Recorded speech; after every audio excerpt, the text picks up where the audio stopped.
अस्सलाम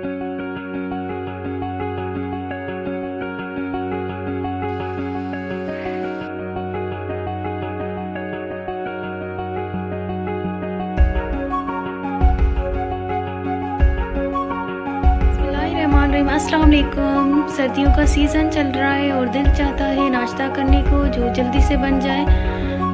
आज हम बना रहे हैं अंडा पराठा, उसके साथ चाय। रेसिपी है मिनटों में बनने वाली।